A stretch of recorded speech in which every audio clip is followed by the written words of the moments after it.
오늘 말씀 보도록 하겠습니다. 은혜 받으실 하나님 말씀은 히브리서 12장 1절로 3절까지의 말씀입니다. 히브리서 12장 1절부터 3절까지의 말씀입니다.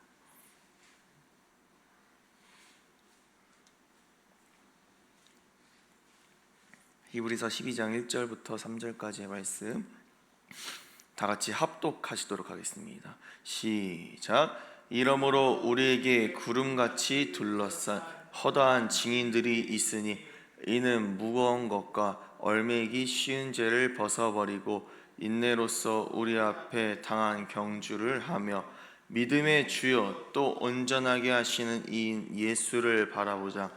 그는 그 앞에 있는 기쁨을 위하여 십자가를 참으사 부끄러움을 개의치 아니하시더니 하나님 보좌 우편에 앉으셨느니라.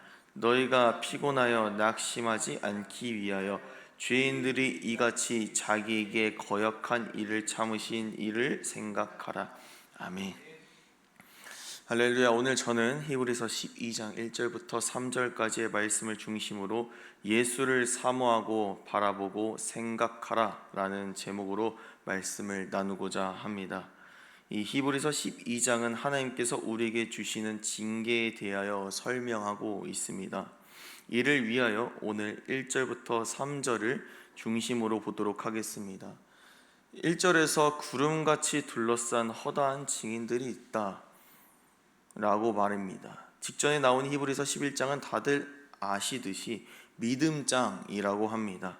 여기에 등장하는 다양한 믿음의 인물들의 삶을 통하여 우리도 믿음으로 나아가라 라고 끊임없이 우리에게 권면하고 있습니다. 그렇게 자신의 눈에 보이지 않아도, 가능성이 보이지 않아도 믿음으로 나아간 자들의 열매는 하나님께서 허락하신 복을 누리는 것입니다. 막연한 복이 아니라 하나님께서 각자에게 예비하시고 준비하신 구체적인 삶의 열매를 보게 하신다는 것입니다. 이를 통해 하나님께서는 오늘 말씀을 통해 우리에게 오늘도 질문하고 계시는 것입니다. 너도 그렇게 믿음으로 살겠느냐? 순종하겠느냐? 라고 말입니다.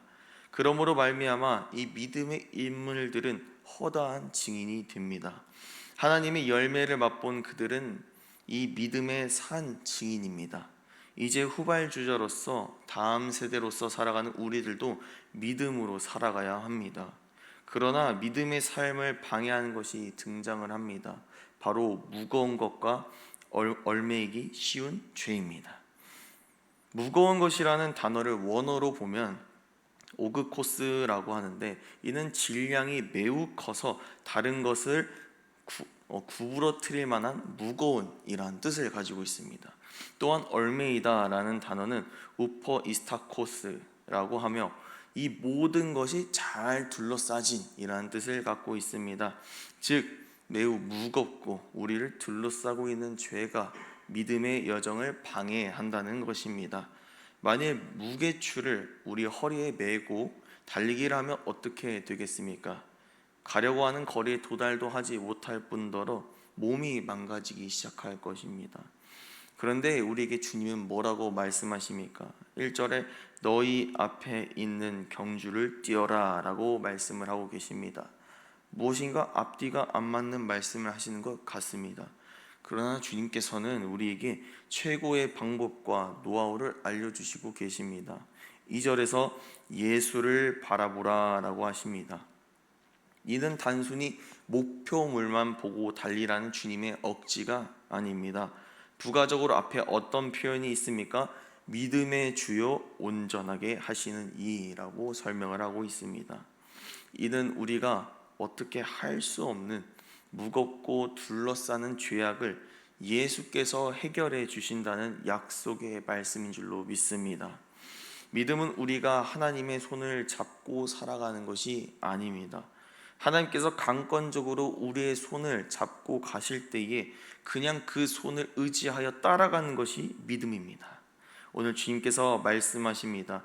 믿음의 여정에서 너를 방해하는 것들이 있느냐?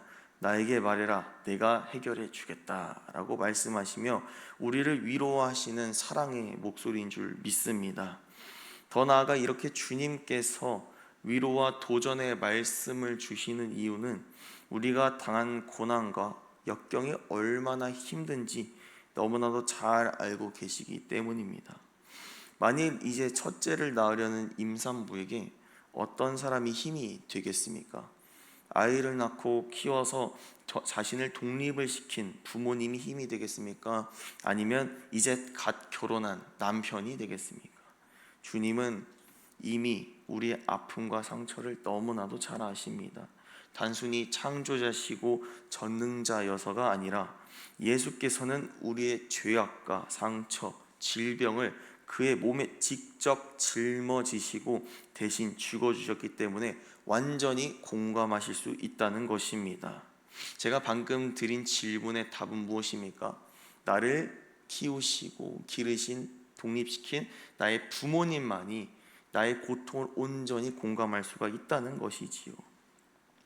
그래서 우리는 오직 예수께서 안식을 찾는, 우리 예수에게 주시는 그 복과 진리를 온전히 누리는 우리가 되기를 축복합니다.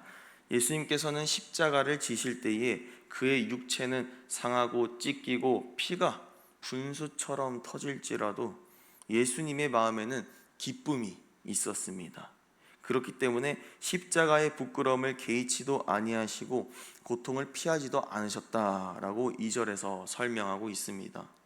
사랑하는 여러분, 하나님의 아들이 우리를 위하여 대신 죽어주셨다는 말씀을 들을 때마다 들었던 말씀으로 받아들이지 않는 우리가 되기를 축복합니다. 예수님께서 십자가를 지셨다는 말은 어제도 이전에도 들은 똑같은 이야기가 아닙니다. 지금 살아가는 우리의 고통과 아픔을 오늘도 예수께서 대신 해결해 주시겠다는 주님의 약속임을 잊지 않으시는 저와 여러분들이 되시기를 원합니다. 더 나아가 우리에게 무겁고 얽매이는 죄를 해결하실 때에 엄청난 고통과 아픔을 초월하는 예수님의 기쁨을 기억하시기 바랍니다. 이것이 우리가 평생 가져야 할 구원의 감격과 기쁨입니다. 오늘 우리가 가난할지라도, 병들고 아플지라도, 세상에서 성공하지 못했을지라도 기뻐해야 하는 이유는 무엇입니까? 오늘도 예수님께서는 우리의 연약함을 해결하여 주시기 때문입니다. 이 복음을 믿는 분량만큼 하나님께서 주신 역사가 일어납니다. 그렇게 히브리서 기사는 단순히 믿음을 11장에 기록한 것이 아니라 우리의 구원자 되신 예수를 바라보는 믿음을 강조하기 위함입니다. 우리는 하나님 나라를 향해 달려가는 마라토너입니다. 그래서 1절에 경주를 하라라고 말씀하십니다. 예수께서 우리에게 우리의 연약함을 해결해 주신다라고 하는 믿음으로 달려가기 시작한 것으로 마무리를 지어서는 안 됩니다. 믿음의 달리기는 하나님 나라에 들어갈 때까지 해야 합니다.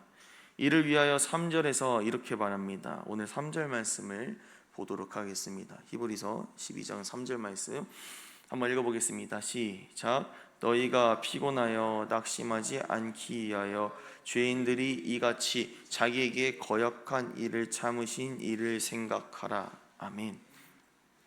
믿음의 삶에서 우리를 힘들게 하는 사람들과 환경들이 분명히 존재합니다. 그러나 이러한 환경이 지속된다면 당연히 우리는 영적으로 피곤하고 낙심할 수밖에 없습니다. 그러나 1절에서 2절과 같이 3절에서도 동일하게 말하고 있습니다. 우리를 위해 십자가를 참으신 예수를 생각하라 라고 말입니다. 오늘 저는 설교 제목을 예수를 사모하고 바라보고 생각하라 라고 정했습니다. 오늘 본문을 한마디로 요약하면 다른 것은 필요 없습니다. 오직 믿음의 여정에는 예수님만 나의 도움이십니다 라는 의미입니다. 예수님을 바라보는 이유 중에서 첫 번째는 모두가 잘 압니다. 신앙생활에서 승리하기 위해서, 믿음의 삶을 승리하기 위해서 등등 말이기 때문입니다. 그런데 한 가지의 이유가 더 있습니다.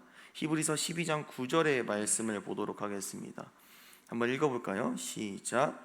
또 우리 육신의 아버지가 우리를 징계하여도 공경하였거든 하물며 모든 영의 아버지께 더욱 복종하며 살려 하지 않겠느냐. 아멘. 제가 유초등부 아이들에게 자주 하는 비유가 있습니다. 바로 수학인데요. 수학에서 곱셈과 나눗셈을 잘하려면 덧셈과 뺄셈을 잘해야 한다고 저는 비유를 들어 설명하고 있습니다. 즉 기초가 튼튼해야 난이도와 문제의 까다로움 속에서도 해결책을 찾을 수가 있다는 것이죠. 오늘 9절의 말씀도 동일한 의미입니다.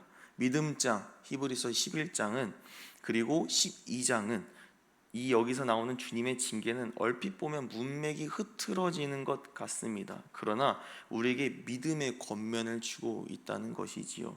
하나님은 사랑하는 자에게 징계를 주십니다. 이를 통하여 올바른 신앙의 길로 나아가도록 인도하십니다.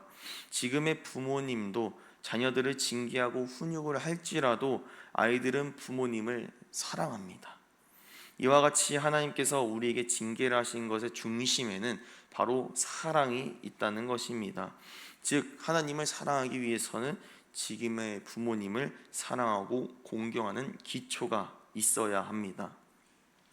오늘 본문도 마찬가지입니다. 우리가 믿음의 경주를 하기 위해서는 뛰는 연습부터가 아니라 예수님을 사모하고 바라보고 생각하는 훈련의 기초가 온전하게 세워질 때에 경주의 성공자가 된다는 것입니다. 뛰는 연습부터 한다고 할지라도 방향이 어긋나는 순간 우리의 목적지가 순식간에 변하게 됩니다. 우리는 단거리 선수가 아니라 긴 거리를 경주해야 하는 마라토너임을 잊지 않으시기를 축복합니다. 이러한 영적인 싸움을 하나님 나라에 들어갈 때까지 우리는 해야 합니다. 설령 자신은 하고 싶지 않다고 해도 마귀는 예수님을 따라가려는 우리에게 무겁고 얽매이기 쉬운 죄를 계속해서 짓게 만듭니다. 그때에 우리의 신앙의 기초가 든든하게 세워져 있다면 우리는 이 영적인 전쟁에서 승리할 줄로 믿습니다. 만일 우리가 죄에 넘어졌다고 가정해 보겠습니다. 마귀가 우리에게 와서 이렇게 말합니다. 이미 너는 넘어지는 순간 너의 기록은 망했어. 그냥 포기해 라고 말입니다. 그런데 영적인 기초를 잘 세운 그리스도인들은 어떻게 이겨냅니까? 우리의 목표는 기록이 아니라 하나님 나라에 들어가는 거야 라고 마귀를 대적하여 승리할 수가 있다는 것입니다. 사랑하는 여러분, 죄를 이기고 영적으로 강건하기 위해서는 우리는 기초를 잘 닦아야 합니다. 그것은 우리의 연약함을 해결하시는 예수님을 사모하고 바라보고 생각하는 것입니다. 오늘도 예수님께서 우리 옆에서 같이 뛰고 계십니다. 잘하고 있어, 조금만 더 해보자 라고 외치신 예수님을 바라보시겠습니까? 아니면 끊임없이 우리를 유혹하고 참소하는 마귀의 말을 들으시겠습니까? 우리는 오직 예수님만 바라보고 승리할 줄로 믿습니다. 이것이 영적인 페이스, 자신의 기록을 지키는 길이고 흔들리는 기복신앙에서 탈출하는 비결인 줄로 믿습니다. 오늘 말씀을 기억하시고 예수님만을 바라보시고 또한 그 믿음의 기초로 단단히 튼튼하게 성장하시는 우리가 되길 축복합니다. 우리의 시야는 예수 그리스도로, 우리의 발걸음은 하나님 나라를 향해 달려가는 신앙생활하는 우리 지구촌 소망 가족 여러분들이 되시기를 축복합니다. 이 시간 공동기도문 읽고 기도하도록 하겠습니다. 네, 한번 읽어볼까요? 기도하겠습니다. 시작. 사랑의 예수님, 우리를 신앙의 경주자로 부르심에 감사합니다. 날마다 예수님만을 바라보며 하나님 나라를 향해 달려가는 저희가 되기 원합니다. 신앙의 기본기를 갖추는 믿음과 시선을 허락하여 주셔서 마귀의 유혹과 참소를 이겨내는 그리스도인이 되게 하옵소서. 오늘도 우리의 믿음과 시선을 주님께서 지켜주시고 예수님만을 의지하게 하여 주시옵소서. 감사드리며 예수님의 이름으로 기도합니다.